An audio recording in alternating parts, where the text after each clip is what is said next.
नमस्कार दोस्तों, आज मैं आपको मोहिनी एकादशी व्रत में सुनी जाने वाली गणेश भगवान की कहानी सुनाने जा रही हूँ। प्रेम से बोली गणेश भगवान की जय हो, विष्णु भगवान की जय हो। एक समय की बात है, एक गांव में एक बुढ़िया माई अपने परिवार के साथ रहती थीं। बुढ़िया माई विष्णु भगवान की परम भक्त थीं। वह हमेशा दोनों पक्षों की एकादशियों का व्रत करती और कथा सुनती थीं। उन्होंने कभी भी व्रत में गणेश भगवान की कथा न कही न सुनी। इस कारण उनका व्रत अधूरा रह गया। पर बुढ़िया माई को इस बात का पता नहीं था। उनको लगता था कि वह तो पूरा व्रत कर रही हैं और उनके व्रत के पुण्य से उनको वैकुंठ लोक की प्राप्ति जरूर होगी।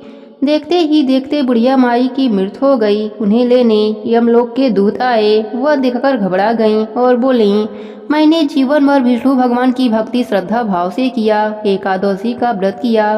मुझे तो लेने वैकुंठ लोक का विमान आएगा, मैं आपके साथ नहीं चलूंगी। इतना कहकर बुढ़िया माई रोने लगीं और विष्णु भगवान को पुकारने लगीं। विष्णु भगवान गरुड़ पर सवार होकर बुढ़िया माई के पास आए और बोले, बुढ़िया माई, तूने तो पूरी श्रद्धा से व्रत किया, पर तुमने व्रत में कभी भी गणेश भगवान की कथा न कही न सुनी। इस कारण तेरा व्रत अधूरा है। बुढ़िया माई विष्णु भगवान से जीवन दान मांगने लगी ताकि वह एकादशी का व्रत करके उसका पूरा पुण्य प्राप्त कर सके। इस प्रकार बुढ़िया माई को विष्णु भगवान ने 2 साल के लिए फिर जीवित कर दिया। अब बुढ़िया माई जीवित होते ही गणेश भगवान का नित्य नियम निभाना चालू कर दिया। एकादशी का व्रत करती तो एकादशी व्रत की कथा सुनती और अंत में गणेश भगवान की कथा सुनने लगीं। इस प्रकार 2 साल में बुढ़िया माई ने 4 11 पूरा कर लिया। गणेश भगवान की कृपा से एकादशी का पूरा पुण्य बुढ़िया माई को प्राप्त हुआ।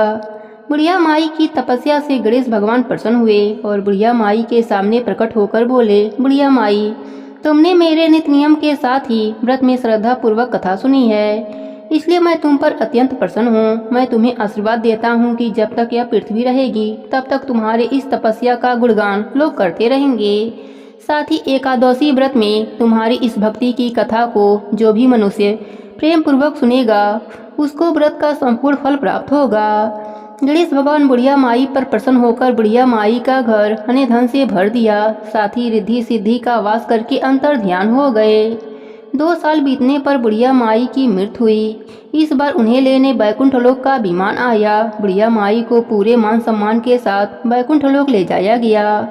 इस प्रकार गणेश भगवान की कृपा से बुढ़िया माई का घर अने धन से भर गया और मरने के बाद वैकुंठ लोक का सुख मिला। ये गणेश जी महाराज, जैसे आपने बुढ़िया माई पर प्रसन्न हुए, बुढ़िया माई के व्रत को पूर्ण किया, उसके घर को अन्य धन से भर दिया, वैसे ही एकादशी व्रत करने वालों को भी पूरा फल देकर उनका घर अन्य धन से भर देना।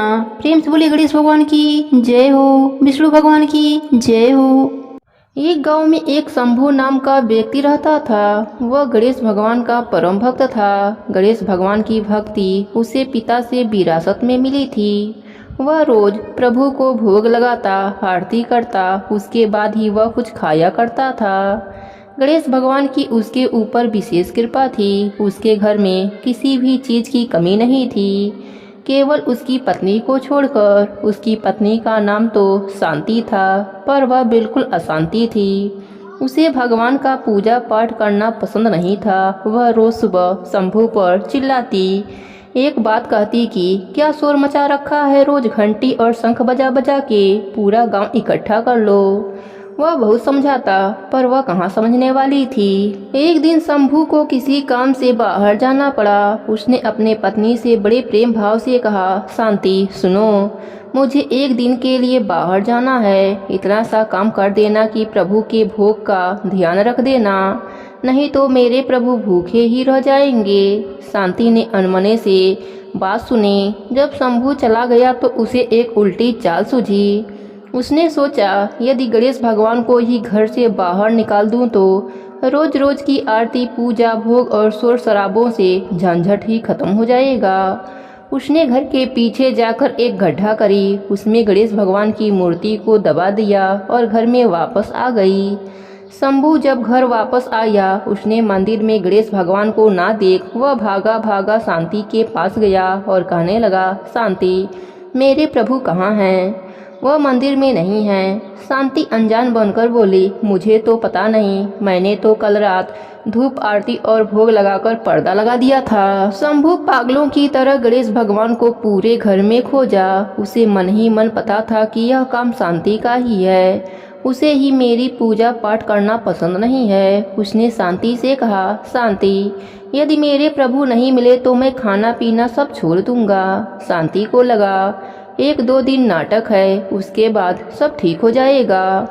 शंभू को रोते बिलखते 7 दिन हो गए। वह शांति से बोला, शांति, मुझे पता है तुम्हें ही मेरी पूजा पाठ करना पसंद नहीं है। मेरे गणेश जी के प्रतिमा को तुमने ही कहीं छिपाया है। यदि मुझे मेरे गणेश जी नहीं मिले तो मैं कुएं में कूदकर अपनी जान दे दूंगा।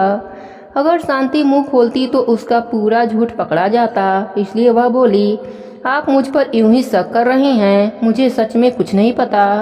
ज्यादा प्यार आ रहा है तो मैं नया प्रतिमा लेकर आती हूँ। पर शंभू को वही प्रतिमा चाहिए थी। शोरगोल सुनकर गांव के लोग इकट्ठा होने लगे। शंभू की व्यथा भगवान भी देख रहे थे। वह भी अपने भक्त के पास जाने के लिए बेचैन थे। उधर शंभू कुएं की ओर पर चढ़ गया। शांति भागी भागी गणेश जी की प्रतिमा गड्ढे से निकालने लगी, पर गड्ढे में गणेश जी की प्रतिमा थी ही नहीं, क्योंकि गणेश जी ने अपनी प्रतिमा स्वयं निकाल ली थी। गणेश भगवान बालक का रूप लेकर आए और अपनी प्रतिमा निकाल करके शंभू के पास पहुँचे और बोले, काका, यही प्रतिमा है, आप इसे ही ढूंढ रही हैं क्या?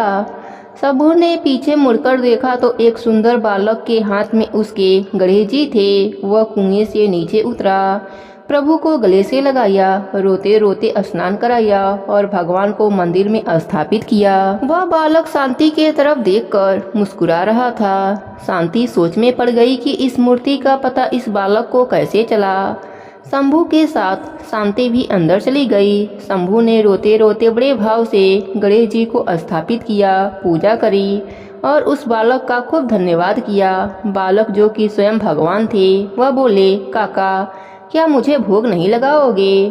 शंभू भागा भागा गया और भोग लेकर आया। जैसे ही भोग लेकर आया तो उसने देखा बालक अदृश्य हो गया है और तेज प्रकाश गणेश जी के प्रतिमा से उदित हो रहा है।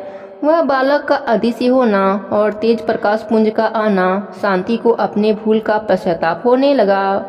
वह दोनों समझ गए कि स्वयं गणेश जी अपनी प्रतिमा लेकर स्वयं स्थापित होने आए थे, मुझे दर्शन देने आए थे। दोनों भाव विभोर हो गए।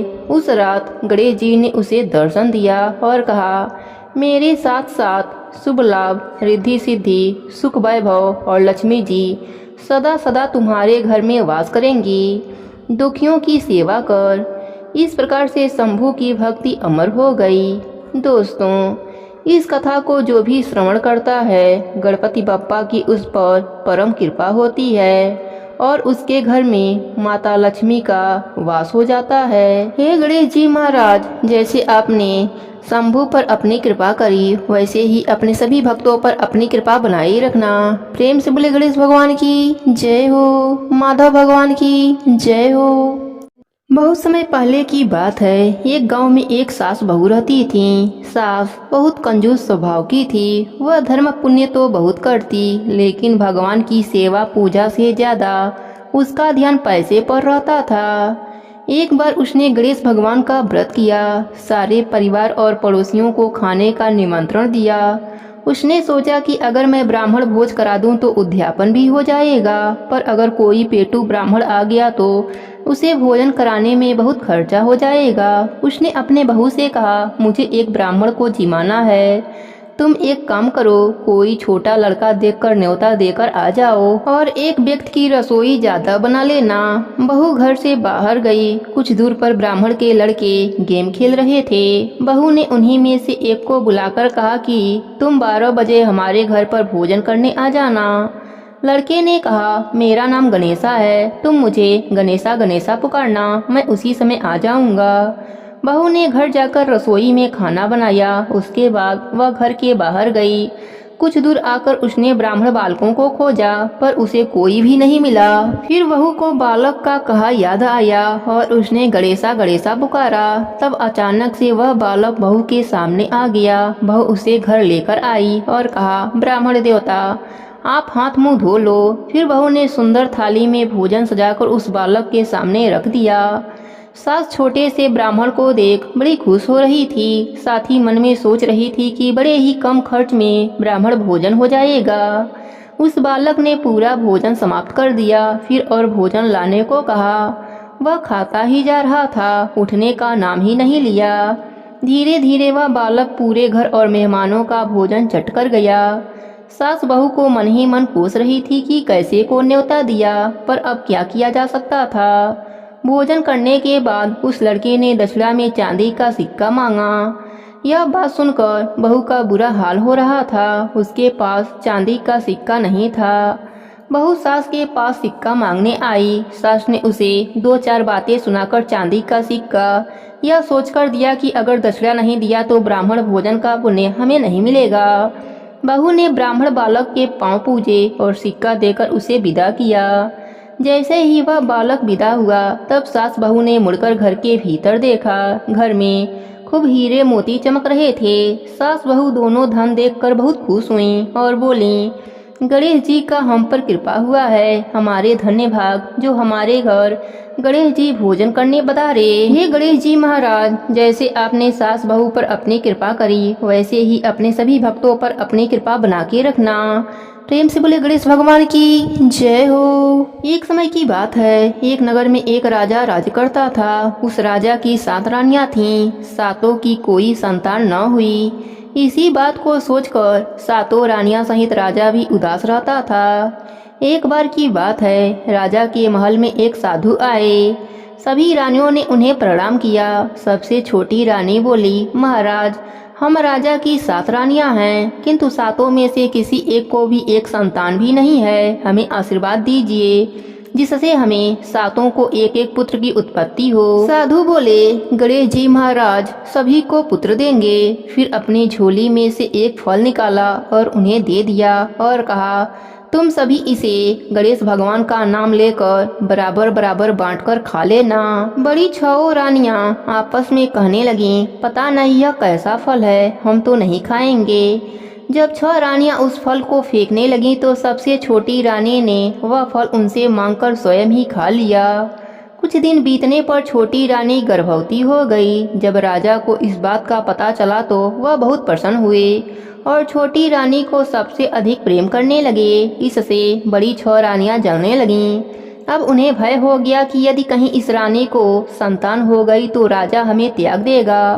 अब वह भीतर ही भीतर जलने लगीं और षड्यंत्र रचने लगी। सभी रानियां बाहर से बहुत सहानुभूत रखती, किंतु भीतर से छुरी तेज करती रहती। जब छोटी रानी का प्रसव काल निकट आया, तब उन्होंने दाई से सलाह किया।